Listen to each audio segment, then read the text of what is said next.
Ma Mission TV, le miroir du monde. Attends. Sérieusement, l'autorité morale et FCC, l'unité congolais, il peut nous amener les Rwandais dans ma province, dans ma service de sécurité. Dans le moment où il y a chef militaire, il y a un renseignement, mais il y a un tomboka. Avec quel but ils vont s'expliquer. Même Félix a continué à les cambier pour balkaniser Mboka. Tous ont téléménagé. Nous sommes pas moi dans micro. Moi que ça Félix était. Nous sommes fait battre pour un poignet de jambes à Mboka. Les bailleurs bailleurs na Mboka. Bailleurs na Mboka. Si moi nous sommes bailleurs sur l'ango. Yo yebin danga bailleurs kité. Voilà. Tu cas papa, je vous dis ceci. Révolutionner le peuple. Et avec à ce hôtel secteur. FCC cache pas ça dans la mboka te pas ça dans la peuple te nena beta ki mboka te biso nous autres ba beta ka bila mboka ba yokani pacifiquement makambo ça bien mais fait que le temps tous autres veut que makambo ça bien te vous nous parlez de quoi ça c'est jeu de peuple et fait qu'à terminer pas matin on me dit ba politicien ba mona ka lobité est-ce que mboka ça FCC cache ou bien bango besoka c'est que le mon groupement na bangwana et c'est fini mobutu azaki na groupement te na moment mboka ça par terre ce qu'on a dit réunion na bango comment reconquérir le pouvoir en 2023 c'est ça leur préoccupation basala ka mobutu bongo c'est bake kotika na maroko papa les lois c'est mingi rais mingi rais moi na bateau na lobelaka honorable Minaka Ote. Les rois de sa prison, il y a un peu. Félix a servi le pouvoir. Mais c'est que tu mérites la prison. Bozo yi bambon l'État. Bozo est dans mon faute. Est-ce que Félix a servi? N'a eu une télémine qui monte. Est-ce que Félix a servi? Bateau, il y a un bateau à la banaille. FCC. Disons-nous des choses claires. C'est l'autorité morale FCC motoye na ba même na koki ko chapa tu na ba problème c'est ça bilo ko zomona ke bana yo ba kuma yo ba nani ango muto ba se ngate papa mina kwa lo ba wa ke mo mo na so kuma na ngwe renaissance et ça secret muto no bon problème na so kina mina ko sekini aba so bo renaissance o mo ni bilo ko nyo so tout ça pour n'être o so lo belika mo renaissance o yo pesa kama yo pesa ka botin. Oui, parce que les loups n'ont pas tous les jeunes dans le bien comme la bombe. Et vous savez la bombe. Pour ceci, c'est bandit. Et bandit, papa. Ma Mission TV, le miroir du monde.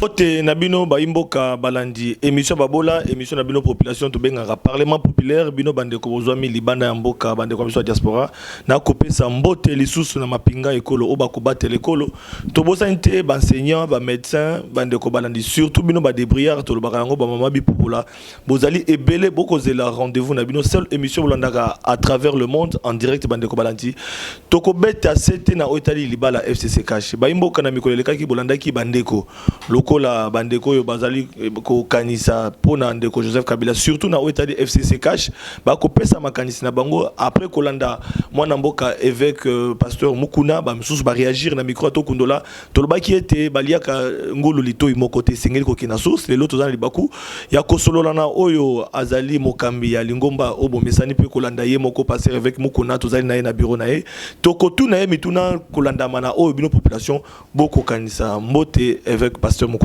Mbote ndeko Flavie.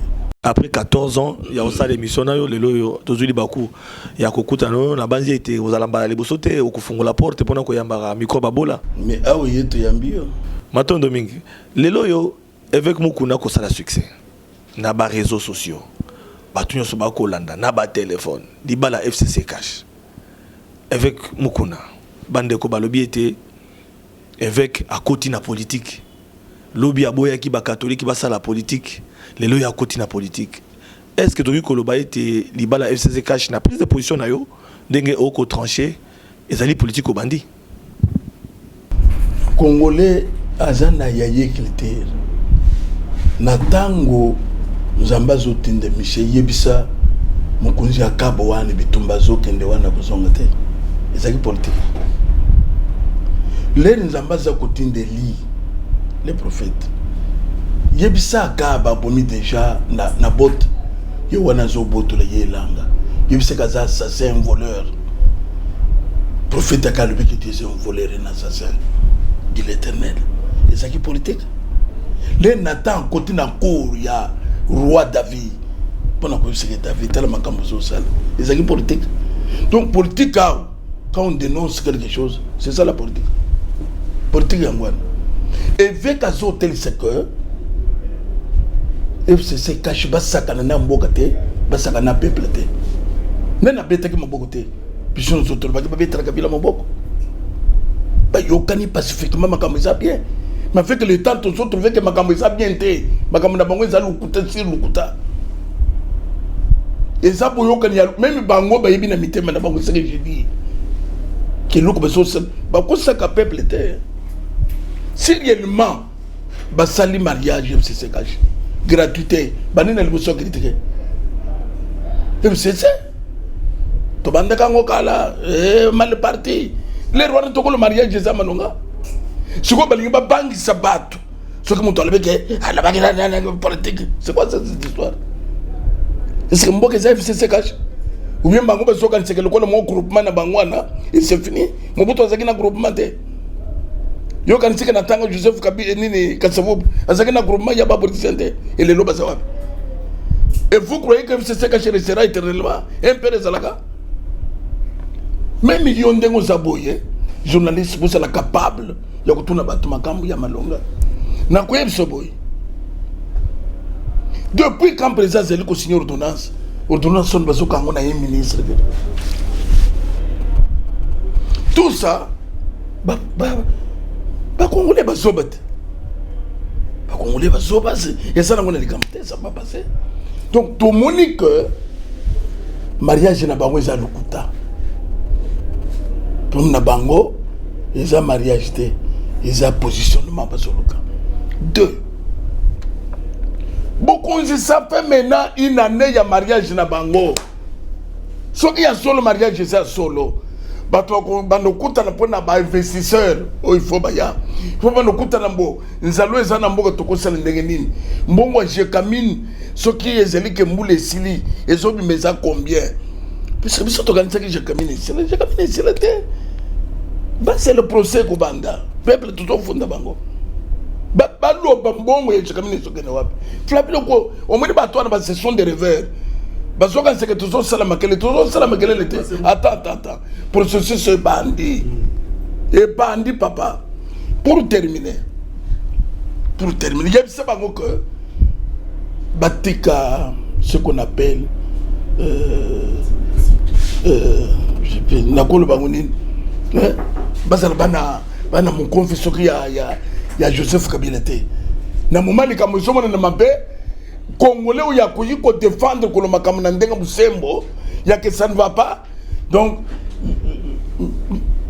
baso sala biloko pas parfois pour na moi quelque chose. Pasteur avec Mukuna so qui te comprendre que ba réaction na yo ezali ozo ko combattre banti valeur ozo kuta na bango le lenga na bango mabe ya ko sala et que baso comprendre peut-être na opinion mosusu bako finir na ko comprendre mariage c'est ça cache ezalukuta et d'ailleurs tout sengi boy mariage wana balo baba close parce que mboka eza ya FCC kajite mboka eza FCC kajite il y a tout un peuple yo boseni ke basoda ba mal payé na mboko bato bazo vivre te bato to bazo le décollage et décollage ezati ya malonga après bato zo na ba télévision pour na ko défendre loko ba ko défendre te et c'est du congolais ba papa bazo souffrir bazo mona bangote zomu to kasiko koma na kikwita umona kuma bato bazana zamba ba déplacer comme na zamba koma na bandu du côté nini ba massacre salamaki umona kuma bato bazana zamba zo souffrir na bengi ndenge moko pas même politique ya répartir ma tozong sa bangota na famille. Vous nous parlez de quoi? Ça c'est jouer de ton peuple et fait qu'à terminer pas matin on moni ba politicien ba mona ka lobité ndeko Flavien na zali ko bisa yoko. Il y a toujours pour des bananes na biloko na bango. Tu exiger avant toute chose accord FCC cash yebana likambo accord FCC cash bande ko belé balobi était pasteur avec Mukuna à côté mais la likambo accord est-ce que azana yango to aoki sango na yango bango balobi était accord na bango ezali coalition coalition o bango bazo et ça sur quoi puisque tout bazo bondisana coalition les années puisque place mboka nyos ce que président de la République a l'équipe il est libre il fait ses histoires à se débarrasser d'un ancien régime n'angola élection c'est la vérité Edouard Dossakou s'impliquer. Pourquoi il faut Kabila s'impliquer dans le MCC? Disons des histoires comme ça claires. Je vous dis la vérité. Ndeko Kabila dans le MCC, Batekali, le coup la frein de démarrage dans le Congo. Le coup la frein. Frein de démarrage. Je te dis vrai. Puisque pour eux, c'est pour ça que les gens dans le régime, ce n'est pas leur problème. Les gens qui sont quelque part, comment était président lobby, ensuite ils sont non. Dans le moment où ils sont par terre, ce qu'on a dit réunion à Bango, comment reconquérir le pouvoir en 2023, c'est ça leur préoccupation. Parce que ce qu'on fait na est, au sommet n'a pas passé les réunions de Gwan. Et ça que tu as un prêtre, n'engue tu chiwaki. Préoccupation n'a pas de chômeur été. Batato yo. Basa sur 300 personnes. Donc pour na bango ba cause la chômeur été. Pour na bango ba cause la chômeur été. Il faut s'accrocher. Ngari au moni ni na yo, na moni à télé 50. Beaucoup ne ko le pété. Ba cause la bino. Ba cause la bino. Zele so papa. Naza ko biso boy. Transmettre un message. Et que les kaka ngozoluba. Même Joseph Kabila zo PC Toli. À côté d'un pouvoir très jeune, 29 ans. À celui déjà à 20 ans. À ça mon coloté, il est trop jeune. À l'anda ba Congolo yo, baluka ka toujours ba posté. Règne na ye et c'est ici. Ba salaka Mobutu bongo. C'est Baké Koutike na Maroc papa. Les lois c'est mingi raïs mingi raïs moi na bateau tant na yese koki attends tu es venu me poser des questions que je termine s'il vous plaît tant na yese koki bakende te bakende Koutike na Burkina Faso bazongi lisoso mingi beton fachi bakende Koutike nini Mobutu ba yeba subo ko zana tango Kabila père le lona Kabila Joseph bazagina ye ndakutuna yo Flaville ke na yebisa ko nini le lo Kabila zati o monte balandi fachi ce fachi zati bakolanda kaka oya koya. Voilà, mais sikoyo ozala qui pasteur quand même tout le monde qui la campagne à Chadari tout le monde qui mingi na côté pe yangambo ya ndeko Kabila tango zaki ne bonga pouvoir pour na yo tinaka ba discours ya éveil ya conscience sauté à l'endroit pe ya bandeko bazala ki na mais au côté yango kaka tango Félix Tshisekedi dans pouvoir comme tribalisme on ndenge en tout cas oyena mutuna bien leringa na lobeli minako que mbongo zotel saboy ba futaka yo combien ozo mérité côté prison Félix Azalaki. Félix na lobelaka honorable minako ote. Les rois dans sa prison il y a un peu. Félix Azalaki n'a pouvoir. Ne sais que tu mérites la prison. Bozo yi bambongo l'état. Bozo na nguna foot. Est-ce que Félix Azalaki? Ngayo na telemena kimbote. Est-ce que Félix Azalaki? Ce que muto zolo bandengwana eza mutema be. Ngai au colo place quartier commune au monenga de la campagne ba chaki kombo ya bato ngana travaka na autorité établie c'était Kabila Joseph bato ba zeko le benini muto Kabila le bazolo benini muto Félix ngai munkunzo ya koya na ko défendre yena moment na komona un individu azo ya pona ko tele pot de banane bato ba kinanga kabiliste. Église, ils ont travaillé avec l'autorité morale et l'autorité établie. Qui est toi qui s'oppose à l'autorité établie? Parce que l'église. L'autorité établie, c'est Félix.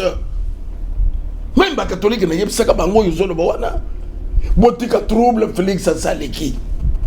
Vous avez un trouble. Ce n'est pas ce que vous interprétez là. Pour le moment, c'est ça, ça n'a pas été mappé. Deux, parce que je ne papa, Kende, na ba province la biso nyos, chef militaire à Rwandais. Chef militaire à Rwandais. Moni, quand il y a la télévision, na yamba ki mutu moko ya nini ya Kabila, c'est bon. Makambo to solo ba ke na bien agité, be expliquer na province, ba Rwandais bazato bazate. Boye na bango pona nini pour quel but? Si réellement vous êtes des Congolais. Au côté biso déjà na programme à balkanisation, vous avez des questions ngala tunayo mais au côté singa na ngo poto ki na ngope mwa lombango na pindu na motuna moko mais lelo yo Mokozamboka ça changer les de Félix Tshisekedi azane bon à pouvoir bande ko ba ko reprocher sur que ba moni rapprochement na Kagame ils a plus na de ko Félix nenga zo kokutana na président Rwanda na cadre diplomatie baza ko mona ndenge coopération entre République démocratique du Congo na Rwanda tout récemment d'été de cabinet ya chef de l'état azala qui na fait na Rwanda ba opinion mususu peut contrer ba ko mona été Félix Tshisekedi peut aende ko matérialiser plan de balkanisation alors yo en tant que évêque moko nous a combattre banti valeur bato ba ko ba bongo même Félix a continué à likambo ya ko balkaniser mboka tozo telemela ye na zolo bango na micro na yo mboka za Félix te mboka za peuple congolais akoro wa selo moni tozo telemela ngote nous n'a plus besoin de cash à FCC à sa présidentielle nous on n'a pas besoin de cash na FCC monto ya ko salen to tekala nkuna awa na utiko yebisa yo zo micro na yo kota na ba province okukuta ba autorité militaire ya Rwanda nde bazana ba province awa na ba service na biso bazali na la police na armée. Est-ce que le président de la République a osarani azolo banyikasi ce que c'est bon nani président de la République Félix Tshisekedi koloba na président de la République nani yemo to yena bango te commandant suprême suivez-moi ndewo yo conclusion na ko pesa yo bato ba yena bato wana banani FCC disons-nous des choses claires. C'est l'autorité morale MCC motoye na bango nena koki ko tchabatu na ba province c'est ça biloko zomona kebana yo ba kuma yo ba nena ngo moto ba se moninga te papa pombo ko yebonga il faut qu'on se dise de vérité en face mais pasteur attends sérieusement l'autorité morale FCC l'État congolais il peut nous amener les Rwandais dans ma province dans ma service de sécurité. Na moment siko ba chef militaire baza na renseignement ya mboka mais baza ba tomboka te bazo tinda wapi avec quel but ils vont s'expliquer papa na za kwebisa yoko bakan c'était que ekoleka si le président dit que a confiné na passé pas le peuple congolais nous allons finir na passé ko yeba ba Rwandais bazalia bazo sala ni nana yaki na bango na bit nini. Mais on répond nous allons na commandant suprême ya armée Zali Félix Tshisekedi des lignes de Kokabilate pour la ligne Nicolo la Félix c'était on allait président de la République ceux qui allaient à solo à tia ordre na Italie armée naza ko ebse yo que ndé makambo il faut peuple siko to ebse changement puisque ça fait une année l'armée va changer le côté la police va changer ba service de sécurité va changer moto chaki bango de akoye baba renseignement militaire nyos chef de la maison militaire, c'est un danger pour un président. Voilà, conseil au président Mokonzambo Kalandi, mais Kozonga dans le discours congrès, il y a le président de la République, a outil Kozonga a eu discours à 2 heures, a eu 1 heure pour na Kotali ça a été Kabila Tali frère et que Sengeli ko accompagné coalition et a eu 1 heure mo ya ko louer tant que le baso ngolo bongo na discours congrès ya de conflit Tshisekedi et il a considéré Kabila comme frère naé comme président o Sengeli azonga na ba conseil pour au nom ya coalition batonga mboka esika moko yo okukolo bani na zone ba que hypocrisie na bangwana pas nous le peuple ça zone ba ngwana mais azali ko kende na manifestation Kingakati a scellé réunion kon. Ba ministre Bakay, lui se retrouve. Bango Basate. Tu peux me parler de il faut que ça là, il faut ça discours on ba bête kana milier na bango. Mais et pas na biso peuple et on n'a pas besoin de ça. Même on n'a pas besoin de ça. C'est ça distraction à Pamba. Bien vous avez organité. Ça distraction à Pamba. Pour le moment, bah y a comment ils ont géré Miba. Pour le moment, il y a une taxe, il y a l'aéroport. Et ça, puisque c'est l'aéroport, ça c'est injurier le peuple. Angaro, c'est le Ninoan. Papa, toi qui es bon. Alors, avec beaucoup de la société civile, parti politique, Bandekuso Abi qui n'a qu'à l'église, aux côtés, il y a Makamboyo. Aussi longtemps, Bandi Mimoussous paye à FCC Bazali, tu peux perdre Bazali. Ça fait quoi? Tu peux à Kashi Bazali. Ça fait quoi? Si autant il y a un cabo l'église, tu peux l'église comme parti politique. Au moment du discours, maintenant ça ne passe pas. Au ça, il y a FCC, au ça, il y a Soginin. Tous sont conscientisés, il y a peuple congolais. Attends, ça m'indim. Tu connais que Barwandé va dans la province. Yenda Konima. Ba minéraux na bisonyo se zokende, mongo zokende, awe zotika la vide, bazo futa batute, pona un poignet de jambes kangbo. Le bayaki nambo. Bayaki nambo. Si mongo nyo so bayako zolangwa. Yo yebindanga bayaki te. Voilà, tu gars, papa, je vous dis ceci, révolutionner le peuple. Voter le peuple, ce qui se passe au juste. Pas m'embêter, n'a-ça comme ça, yoko. Beaucoup à cause de là, moi que ça n'a mon beaucoup à papa beaucoup. Bilo qu'on a bino, vous en bénéficiez à monter. N'a-ça comme ça, yoko. Basé là. Au monde n'a pas l'Algérie partout. Et bande qui n'a tout moi bilo comme ok. Les lobos sont le baquet, et avec basé le bas, mais boye baquet comme ça là, masse populaire.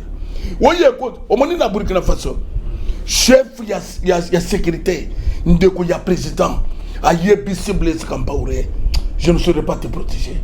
Puisque le mouvement populaire est le Kimakas. Il y a vers palais, à Kimaki.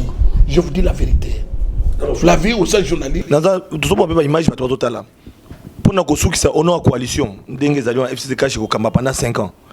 Conseil européen, ça n'a pas Ekoufa. On n'a pas besoin d'un conseil, il y a FCC Kachi. FCC Kachi fait couf. Président, à la capable, il y a qu'on nommé, ou t'en nommé. Majorité parlementaire. Il y a kasi yango ngozo ngisanga pe wana so esa maneni so ekufi majorité maboko à FCC bango ne ba ko gérer to comme on a président au gérer à diriger te peuple va s'en charger ça et qu'on a plan B na bis wala élection plan B société civile to pe parti politique ça et ça la société civile et ça la parti politique Tony Mignons mais na ko yebse yo boy na ko yebse boy papa na za ko yebse yo ko bande ko ba ko yeba que ba sakani trop pe masona bango et suki voilà ah na ko yebse yo mboke za FCC kachite bongo soki moto ko azana FCC te azana kachite ya ko jelo côté on va finir avec ça. Baloba, FCC cash, mariage na bango, et ça le colonie. Des soucis na yo. Bon, tu comprends les lots avec mon Kounazali côté à peuple, donc Azolukaye. Après flagile, s'il vous plaît. Makamboyo, ou yekoloba, to landango ezole kana mubimba na yango. Okolandango mubimba. Okolandango mubimba, okolandango mubimba. Okolandango na télé 50, okolandango na canal qui na RLTV. D'accord, merci beaucoup. On a passé. N'avez pas na base au collection yango. La chaîne là. Voilà, donc comme nous avons entretien, nous avons quand même aux AP sportifs, même 30 secondes, on a dit Renaissance. Renaissance, est-ce que depuis Isa Lelo, Nandengeza, on a marqué sur le bamoto à Renaissance, parce que nous avons toujours les bienvenus à la Renaissance. Ngande moukouje Renaissance. Bande banderiti quoi. Ngam tu somba ka ba jouer. Ngam tu nazo sala tout. Au moins lelo, au cause de $20 au PCBS. Isa ilo te.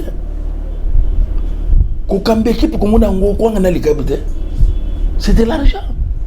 Il y a qu'un réunion, il y a l'Assemblée générale, ce qui me on a dépensé combien? Et avec à ça pour l'équipe. Alors, avec moi, une équipe, avec depuis combien on a payé. Azawana, mais Renaissance, ils ont marché, tu vas marché à Renaissance, c'est fini.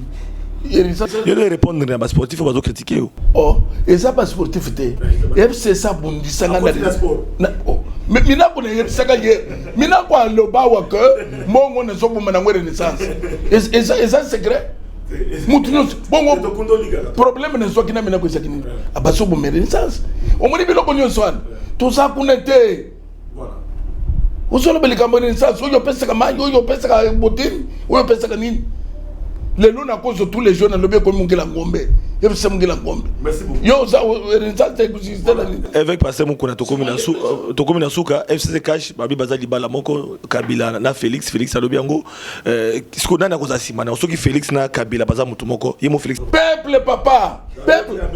OK. Na so chomo mungu. Avant FCC cash. Félix a signé quoi na Genève te. E kufaka te. Na tuni yote. A signé quoi na la mugana banite. Babi magate. alobaka kuna choix ezali fayulu mais après changer. A changer. Au calme. Ça dit que c'est le peuple. Mouvement peuple ça vous se retrouver na nini na FCC cash.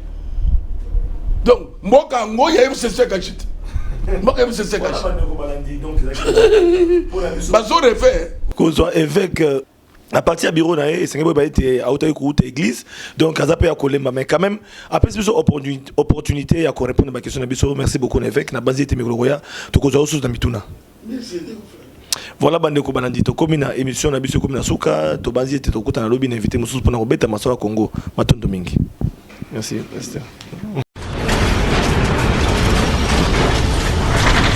Ma mission TV, le miroir du monde.